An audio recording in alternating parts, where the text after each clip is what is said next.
say give me that when I walk in, babe, but I only smile, cause I know your name. My man is my everyday thirst trap.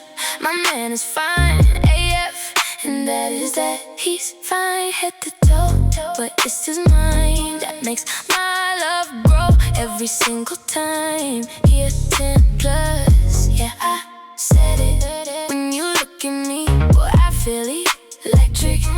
His touch makes me nervous. I get so flushed, being away too much. It is never enough. It's my hobby, so it is not just lust. He got that kind of love I can never shrug off. He's my cutie, my baby. He's my cutie, my baby. He's a 10 plus. Don't play with that. Good morning. Good morning, baby. Good morning. Open your eyes. Good morning. I'm on your side. Good morning. Come outside. Good morning. Good morning. Good morning. Good morning. Good morning. Mimi's voice came through the phone, singing the words dramatically. Joo-Won laughed in the middle of his morning workout. Baby, I thought you'd still be asleep. She teased. I thought you would be. He shook his head, smiling as he racked the weights and grabbed his towel. I have rehearsal in an hour. Gotta get my workout in first. There was a mischievous pause on the other end. Then Mimi's voice changed. Did you say weights? Yeah, why? Joo-Won questioned. Mimi's eyes widened. Hold on, let's FaceTime.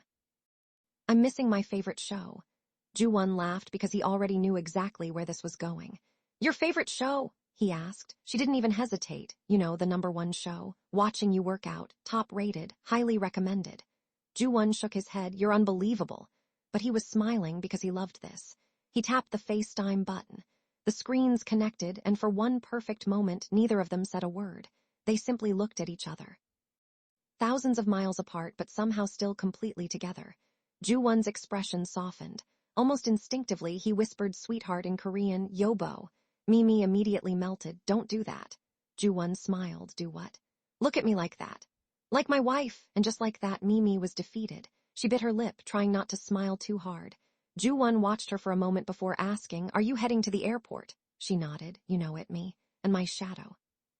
She turned the phone around. Driving the car was Abrahim, as calm and professional as always.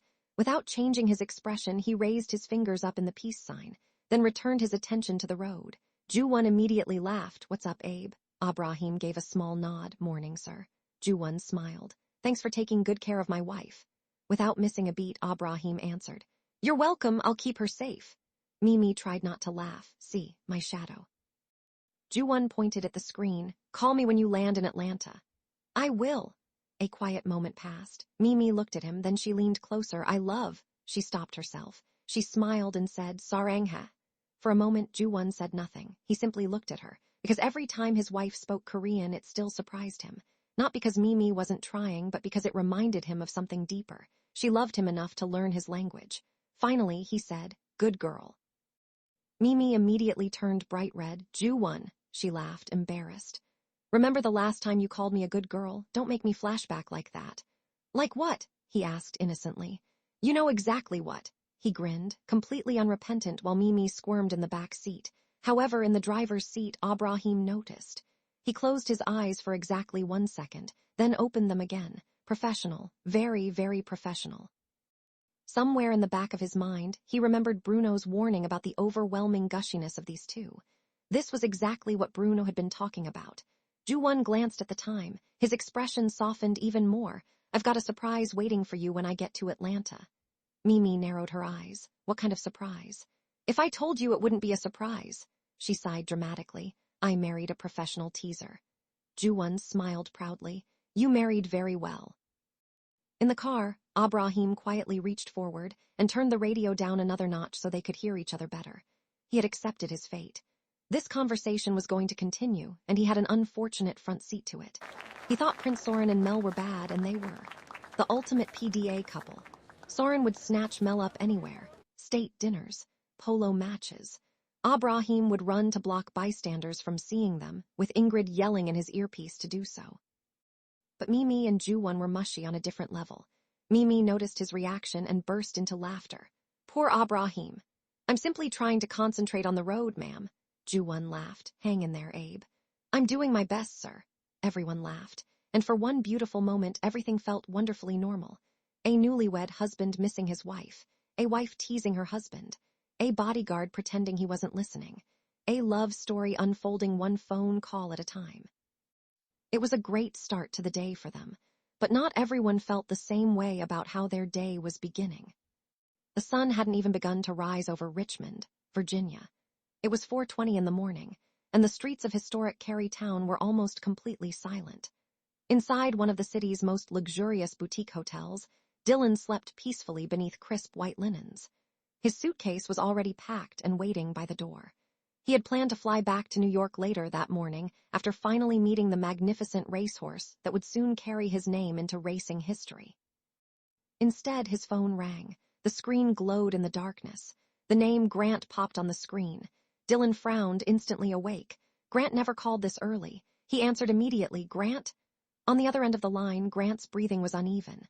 Behind him, Dylan could hear voices shouting, vehicle doors slamming, and what sounded unmistakably like police radios. I need you at the ranch, Grant said. Dylan sat straight up. What's wrong? There was a long pause, then Grant quietly replied, Just get here. The call ended. Whatever had happened, it was bad. Across town, the morning couldn't have felt more different. Sunlight drifted softly through the curtains of Min-Jae and Dina's bedroom, replacing the darkness with a warm golden glow. At the foot of the fireplace, Bond, their enormous Maine Coon, slept peacefully in his plush bed, one ear twitching occasionally as if quietly keeping watch over the house. Min-Jae lay wrapped around his wife, his arms holding her close as if she belonged nowhere else. Dina smiled before she even opened her eyes. She could always tell when he was awake. She wore one of her favorite champagne-colored silk nightgowns with a matching silk scarf neatly wrapped around her hair. Min-Jae rested his forehead lightly against her shoulder before placing a gentle kiss along the side of her neck.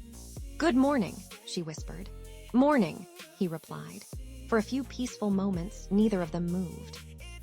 It was exactly the kind of ordinary morning both of them had spent years dreaming about. Finally, Min-Jae broke the silence. I'm driving you today.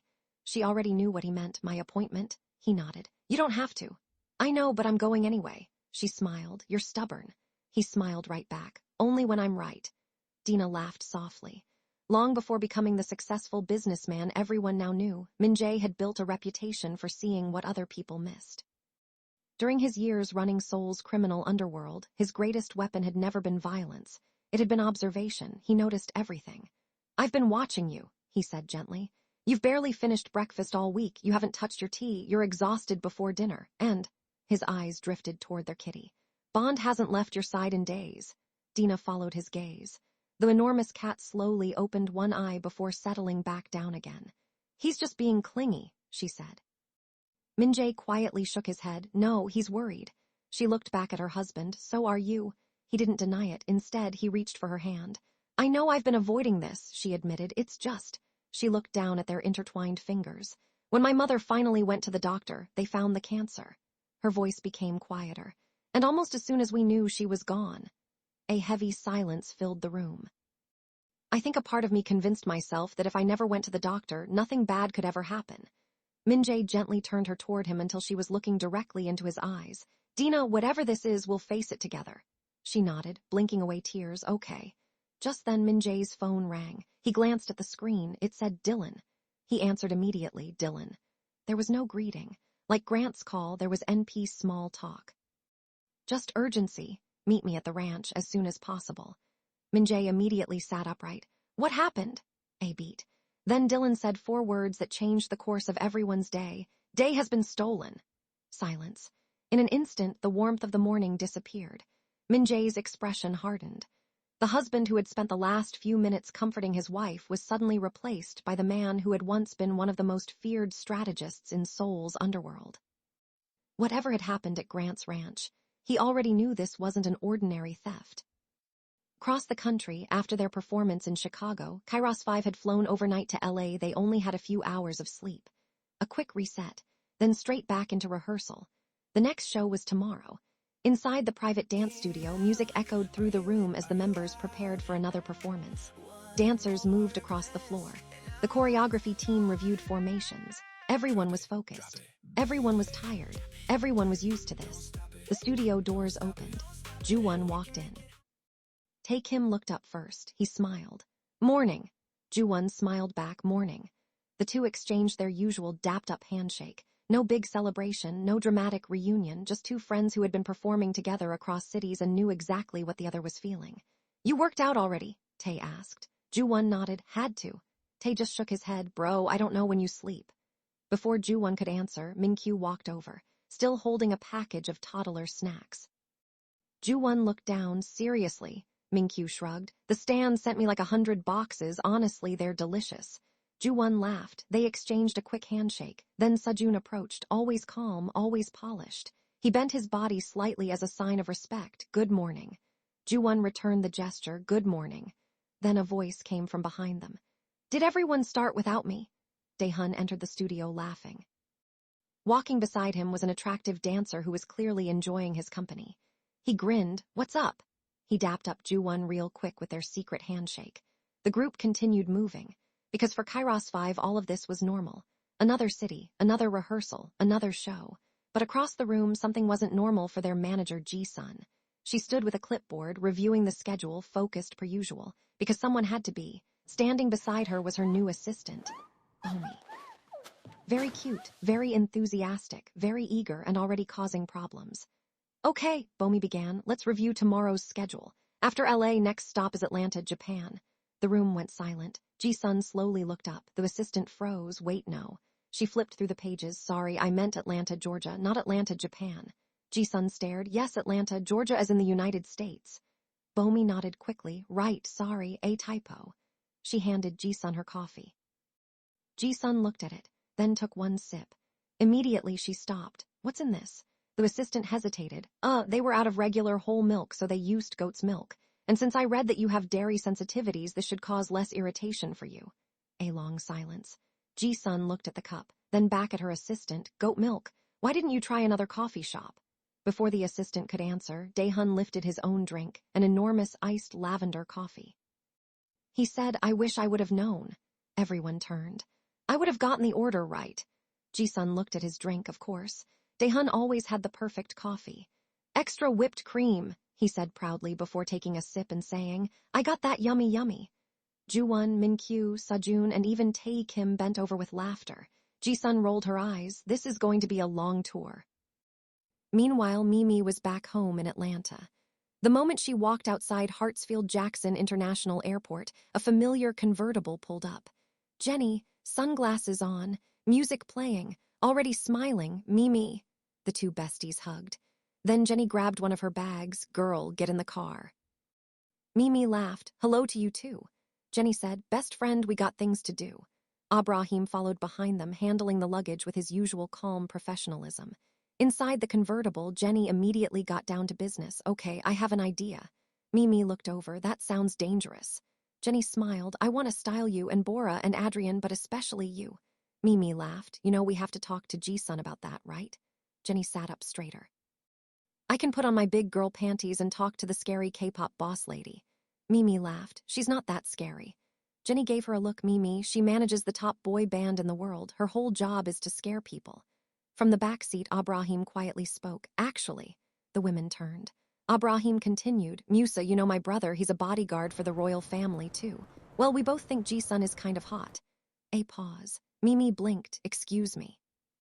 Abrahim shrugged, respectfully of course. Jenny burst out laughing. "What? The security team has a crush on Jisun." Abrahim corrected her. "Professional admiration." Mee-Mee grinned. "What? Oh, the first chance I get, I'm absolutely telling her." Abrahim reconsidered almost instantly. "Maybe don't." But that cat was out of the bag and everyone laughed. After she caught her breath, Mee-Mee called Joo-Won. He answered almost immediately. "Did you make it?" She smiled. "Yep, I'm home." Joo-Won said, "Good, we still have to figure out where home will be for us." Mee-Mee's smile grew even warmer. "Wherever you call home, I call home." Joo-Won laughed softly. "Baby, that's exactly right. I'll see you soon." And just like that, they were beginning to realize that this wasn't just a wedding anymore. They were really and truly married. However, at the Callaway Ranch in Prince George, there was no celebrating. By the time Min-Jae arrived, the peaceful morning was gone. Police vehicles surrounded the property. Officers moved throughout the grounds. The normally quiet stables were filled with investigators, questions, and uncertainty. The empty stall where Dae had been kept sat open, and everyone felt the absence. Grant stood beside Dylan, his face drawn with disbelief. Brianna stayed close to Grant, one hand wrapped around his arm. "I'm so sorry," Grant shook his head. "I don't understand how they got through." He looked toward the empty stable. "We have one of the best security companies in the country working here. They were supposed to be watching everything." Dylan's jaw tightened. Apparently, they weren't watching the right thing. Grant absorbed the anger without defending himself. "You're right. I was responsible for that horse. I gave you my word." Dylan looked at him, then glanced toward Min-Jae, who had been quietly watching everything. The police, the security team, the ranch, every detail. Dylan knew Min-Jae well enough to trust his instincts. Min-Jae was one of the best judges of character he'd ever known, and Min-Jae had already made his assessment. Dylan exhaled slowly. "Look, I know you didn't do this." Then he stopped for a moment to gather his emotions. "Dude, I am pissed." Grant shook his head. "I know." But Dylan continued. "I'm really, really pissed." Dylan looked toward the stable again. "I paid you to protect the most valuable horse I've ever owned." Grant nodded. "And somehow somebody walked onto this property and took him." Brianna tightened her grip on Grant's arm. She said, "We're going to find him." Dylan looked at her, then back at Grant. He took another breath. "You'll need to question everyone." Grant nodded.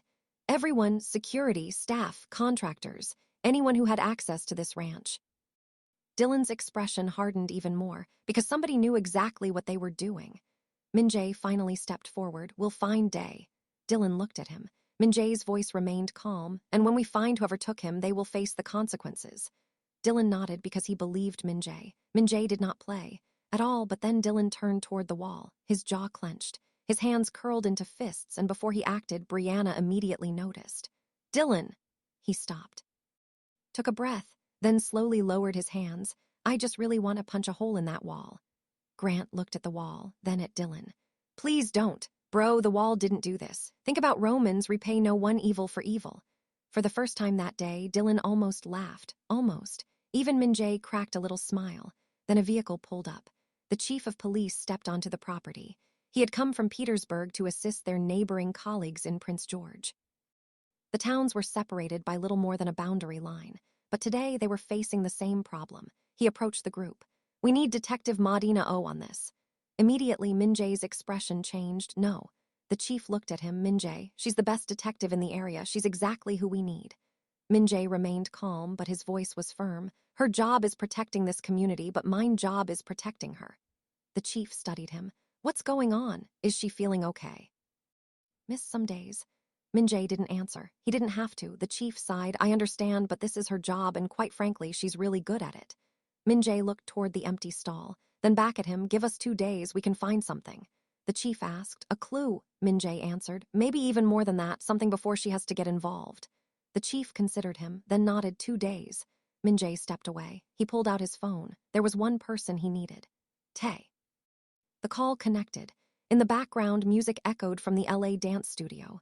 "Min-Jae," Tae answered. Min-Jae simply said, "I need a favor." Tae immediately heard the seriousness in his voice. "What happened?" "I need you to call your cousin." A pause. "Yoona." "Yes." Min-Jae looked back toward Dylan and Grant. "She'll probably tell you more than she'll tell me." Tae understood immediately, because this particular door opened easier for him. "I'll call her." Back in Atlanta, inside of Mee-Mee and Jenny's warehouse loft, the preparations for the concert look had already begun. Or at least the preparations for what Jenny planned on pitching to Jisun and the Kairos 5 wardrobe team. Several outfits were spread throughout the loft. Colors, textures, accessories, every look carefully chosen.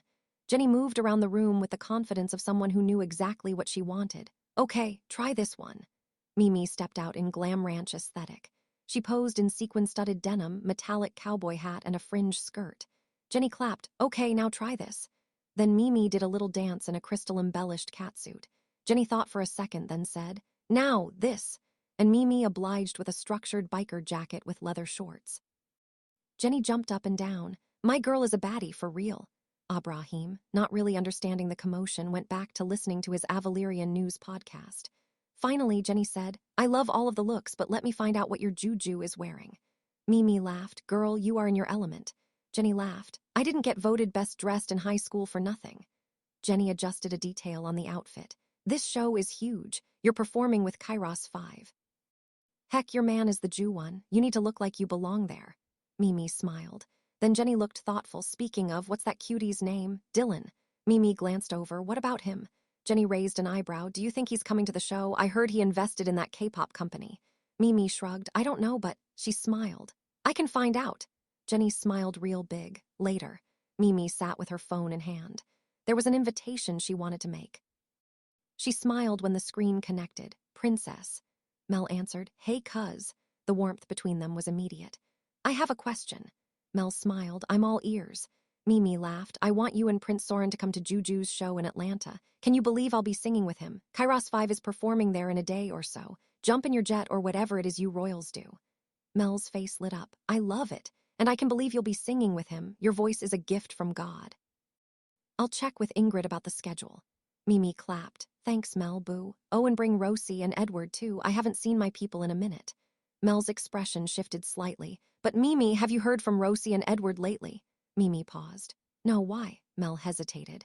They haven't really been spending time together. Rosie was here for a bit to help me out, then she went back to Petersburg. You know how they are, I didn't see them even out once together. Mee-Mee was quiet, which was rare for her. She stopped talking, shocked to hear this. Not a dramatic pause, not a scandal, just a concerning one. Mee-Mee blinked. Since when? Mel sighed. I don't know the full story, they've just been distant. Mee-Mee sat back. That was not what she expected. Oh no. Mel smiled softly. I know. Mee-Mee shook her head. Someone needs to intervene. Mel said, well, I hope that someone is not you. Mee-Mee said with a smile, oh, it is absolutely going to be me. And with that, the princess just shook her head. Back at the LA dance studio, it was break time.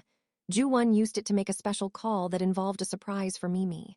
Now, he wasn't sure how she would take this surprise, but he'd prayed and thought long and hard about it. So his confidence was high.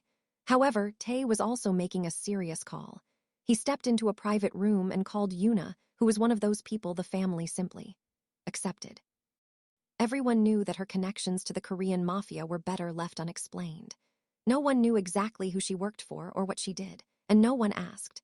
And of course, she never volunteered any information, but she was family. She had grown up around them and somehow remained everyone's favorite little girl. Only now, that little girl had grown into a woman who was gorgeously fierce and could change the temperature in any room without really trying. Tae listened as the phone rang. Once. Twice. 3 times then. Tae, she answered. Tae smiled. Yoona. There was a pause. What's wrong? Tae's smile disappeared. I need your help. She immediately became serious. What happened? As Tae explained the situation, Yoona quietly and carefully listened. When he finished, she simply said, I'll look into it. Tae relaxed. Thank you. Then Yoona smiled wickedly. Also Tae. Yes, he said. I need 2 tickets to your Seoul concert. Tae laughed. 2 tickets. Who are you bringing? Yoona smiled. A girl never tells. Tae nodded. You know it's sold out. Yoona said, I know. Tae laughed again. Right, okay, thank you, Yoonaya. You're welcome, cuz, and she hung up. Tae stared at the phone for a moment, then smiled. That girl is definitely up to something. Across the ocean in Avaleria, the day was beginning to end. Princess Mel sat at her desk reviewing a schedule while Prince Soren stood beside her, so Mel looked up. How difficult would it be for us to attend the Kairos 5 concert in Atlanta? Soren smiled. Translation, how quickly can we rearrange the entire royal calendar? Mel laughed. That too. Before Mel could answer, Ingrid stepped forward with a tablet in hand. I believe it is possible. Mel smiled. Really? Ingrid nodded. The timing works. Your commitments can be adjusted, travel arrangements can be made, and security can accommodate the trip. Soren raised an eyebrow. That almost sounded easy. Ingrid looked at him. It is easy because I already started working on it. Mel and Soren exchanged a glance. Of course she had. Then Ingrid added, however. Mel immediately recognized the tone. However, Ingrid folded her hands. I would also like to attend as well. A pause. Soren smiled. You. Ingrid lifted her chin. Yes. I have spent years managing schedules, logistics, and security for everyone else. She looked between them. I would appreciate the opportunity to actually enjoy the event. Mel smiled. Of course you can come. Ingrid nodded. Excellent. Then almost as an afterthought, she added, and I should mention, I am a very big Kairos 5 fan. Soren smiled. Yes, we know. Mel laughed. "We've been peeped that." Ingrid looked away. Mel continued, "At Mimi's wedding, we saw how Bruno caught you because you fainted watching Joo-Won take off her garter with his teeth." Upon hearing this, Soren was fighting for his life, trying his best not to laugh super hard out loud. Mel's smile widened. Ingrid immediately turned pink, and Soren could not hold it in anymore, leaning over on Mel, completely losing composure. Ingrid fanned herself. It was a very warm day, that was all. Soren raised an eyebrow. It was a Christmas wedding. Ingrid paused.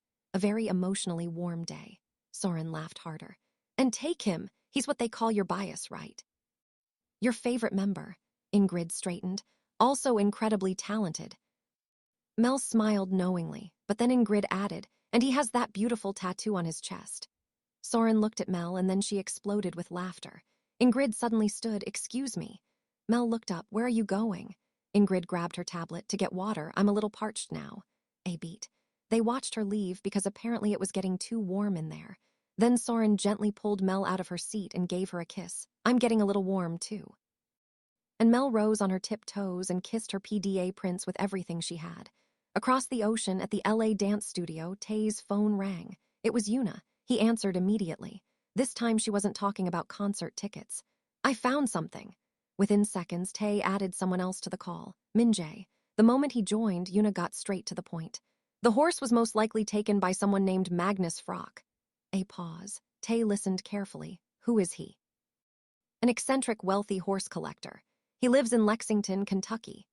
Min-Jae's expression changed. Not surprise, recognition. Tae frowned. "How do you know that?" Yoona was quiet, too quiet. "Then not something I should explain over the phone."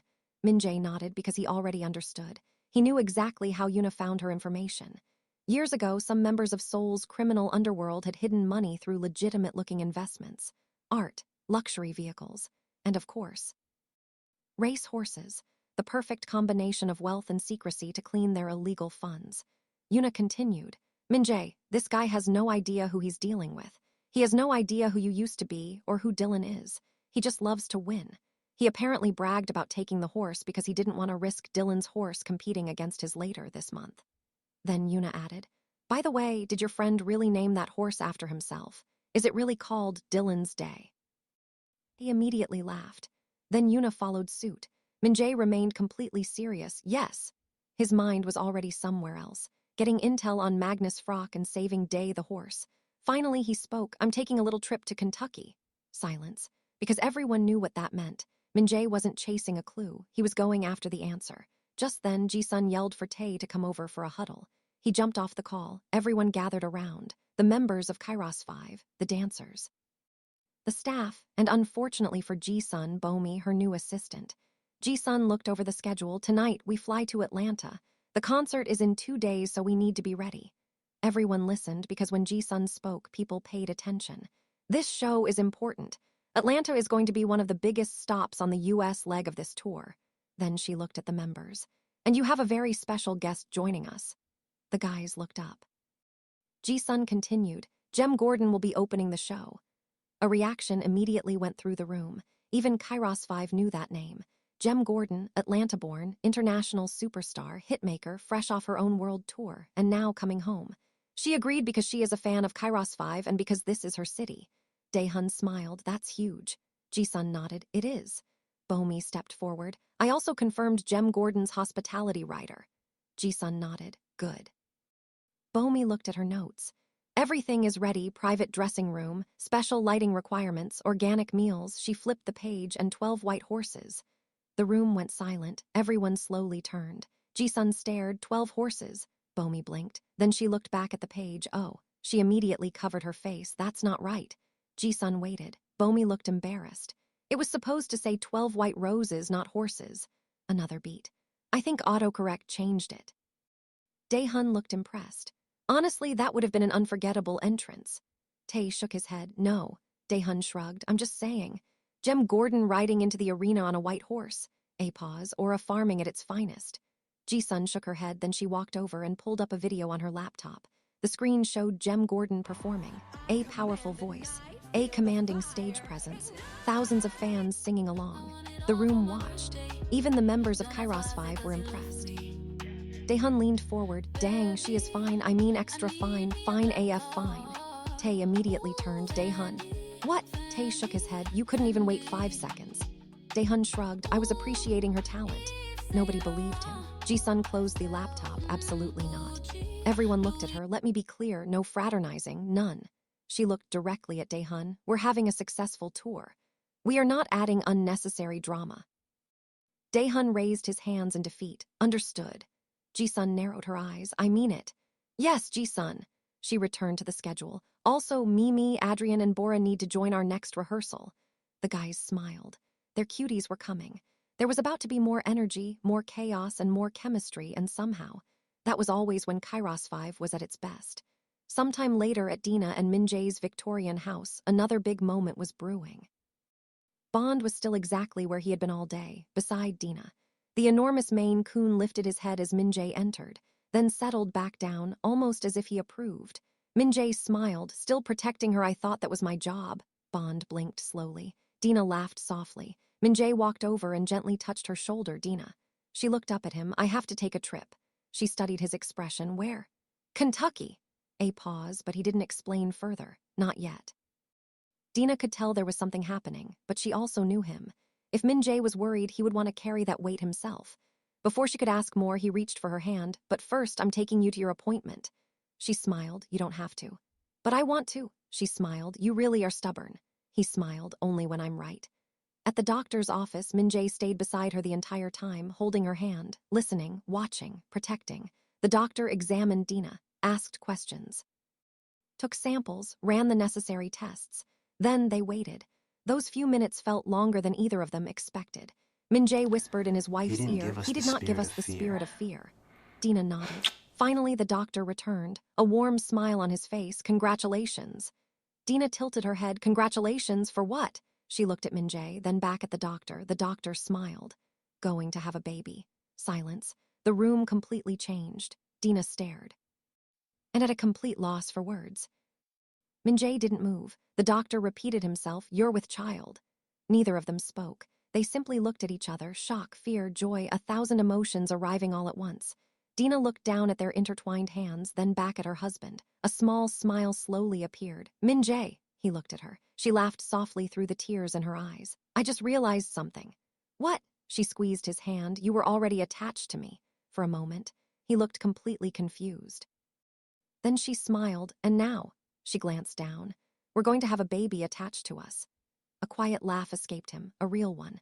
The kind of laugh Dina didn't get to hear often enough. Then reality started to sink in, and immediately, Min-Jae became Min-Jae. We need to make some changes. Dina smiled. Here we go. The planning, the protecting, the endless preparation. Your appointments, he continued, your schedule, the house, new security protocols, hearing more staff. He started to spiral with his list, then Dina interrupted him. Min-Jae. He stopped. She leaned in closer. My love, can we just live in this moment for a little bit? A pause. We can think about all of that tomorrow. We are having a baby. He looked at her, really looked at her, then slowly turned toward the doctor, almost like he needed one more person to confirm that this was real. We're really having a baby. The doctor smiled and nodded, and that was when it really hit him. Jay laughed, a loud, joyful laugh, the kind of laugh that came from somewhere deeper than happiness. He stood, lifted Dina into his arms, and held her close. She laughed as he spun her around, for once. The man who always carried the weight of the world, who felt he had to protect everyone since he was 20 years old, was completely overwhelmed with happiness. No fear, complete and utter joy. He kissed her again and again, tears shining in his eyes. My baby, he laughed. Wait, no, our baby. Dina held onto him, laughing and crying at the same time. Then he looked at her with complete seriousness. I'm going to be a Velcro dad. She laughed. Yes, you are. You will be the best Velcro dad. He smiled, because she was right, completely right. For one perfect moment, the world was quiet. There was only their family, their future, their baby, but tomorrow, there would be questions, there would be plans, and there would be Kentucky. Because somewhere far away, a $40 million horse was still missing, and someone had just pulled Min-Jae Oh's name back into a world he thought he left behind. Hey, loves, what do you think? Can Min-Jae protect the family he fought so hard to build without becoming the man he had to become to survive? And do you think Mee-Mee can get Rosie and Edward back on track? You'll have to come back for the next episode to find out. If you've been loving the music from Christmas in Old Towne Love Stories, the Joo-Won and Friends albums, Part 1 and Part 2, are available now on Apple Music, Spotify, Amazon Music, Instagram, TikTok, and other streaming platforms. Part 3 is coming soon, featuring brand new songs from this episode and more fan favorites. Don't forget to subscribe, share this episode with a friend, and leave us a comment. Tell us, what was your favorite moment from this episode? Where are you listening from? Who are your favorite couples? What's the best bop? So many questions, so little time. But until next time, have a merry little everything.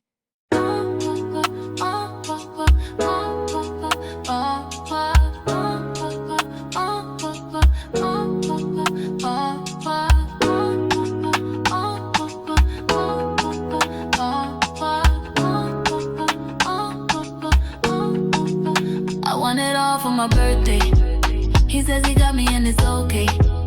I want it all for my birthday. Don't ask why I say cause you love me. I want it all for my birthday. He says he got me and it's okay. I want it all for my birthday. Don't ask why I say cause you love me. Baby, I need me a black card. Ooh, Fendi, Fendi, Fendi. Ooh, Yves Saint Laurent, Gucci, Louis V and Chanel. I want it all for my birthday. He says he got me and it's okay. I want it all for my birthday. Don't ask why I say cause you love me. I want it all for my birthday. He says he got me and it's okay. I want it all for my birthday. Don't ask why I say cause you love me. Big house with a view. Tell me what's the price cause I like you.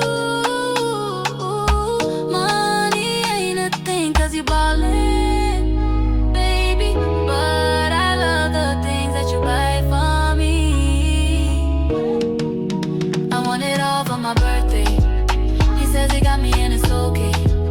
I want it all for my birthday. Don't ask why I say cause you love me. I want it all for my birthday. He says he got me and it's okay. I want it all for my birthday. Don't ask why I say cause you love me. Red bottoms for my feet. I got everything I need.